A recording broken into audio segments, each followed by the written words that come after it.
இன்றே டவுன்லோட் செய்து உங்கள் ஃபேவரட் ஷோக்களை என்ஜாய் பண்ணுங்க. Hello everyone. அண்ணாமலை சில்க்ஸ் ஆரம்பிச்சு 25 இயர்ஸ் ஆச்சு. மக்களுக்கு நம்மளோட growth தெரியணும்னா நம்ம குளோபலா எக்ஸ்பேண்ட் ஆகணும். நாம யூஎஸ்ல ஒரு அண்ணாமலை சில்க்ஸ் பிரான்ச் ஆரம்பிச்சு நம்மளுடைய பாரம்பரியமான பட்டு அண்ட் ட்ரெடிஷனை யூஎஸ் மக்களுக்கு கொண்டு போகணும்.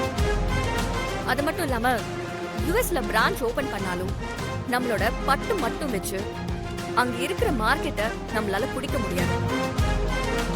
சோ நம்மளோட ட்ரெடிஷனலோட பட்டா இருந்தாலுமே அந்த நாட்டுடைய வெஸ்டர்ன் அட்டைஸ நம்ம பட்டு கூட ஃபியூஷன் பண்ணி இன்ட்ரோடியூஸ் பண்ணலாம்.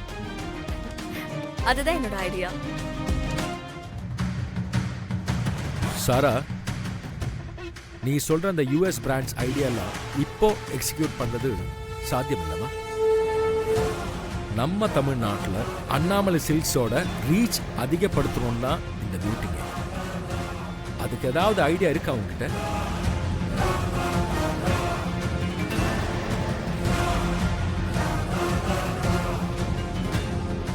வான்மதி, உன் ஐடியா சொல்லுமா?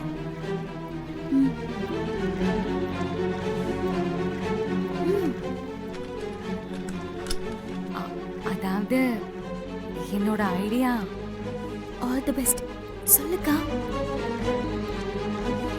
சாரி, அக்காவுக்கு இந்த மாதிரி ஐடியாவை பிரசன்ட் பண்ணியெல்லாம் பழக்கம் இல்ல. ஆனா அக்கா நைட்டு ஃபுல்லா உட்காந்து நிறைய ஐடியா யோசிச்சு வச்சிருக்கா. அது அக்கா சார்பா நான் பிரசன்ட் பண்ணலாமா?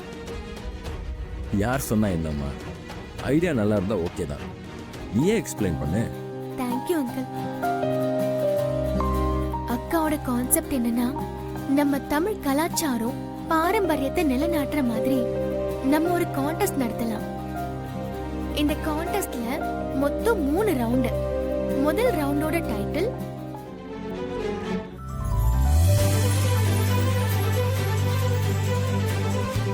ரெண்டாவது ரவுண்ட் சமையல் போட்டி. ஒரு பொண்ணு எவ்வளவு பாரம்பரியமானவங்கிறது அவ சமையல்லே தெரிஞ்சிடும்.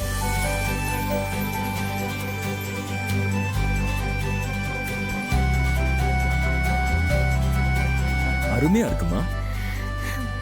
கடைசி போட்டி இது ஒரு டிசைனிங் போட்டி.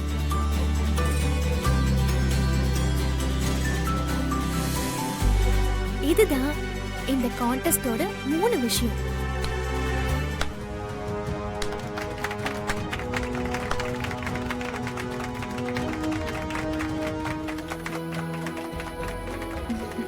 வெனிலா, உன்னோட கான்செப்ட். இது என் அக்காவோட கான்செப்ட். வான்மதியோட கான்செப்ட் ரொம்ப நல்லா இருக்கு. அத நீ எடுத்து சொன்ன விதமும் சூப்பரா இருக்கு வெனிலா. ஓகே, நம்ம கடையோட 25th ஆனிவர்சரிய நம்ம வான்மதியோட ஐடியாவால வாடி ராசாதி கான்டெஸ்ட ஒரு பெரிய ஈவெண்ட்டா ஆர்கனைஸ் பண்ண போறோம்.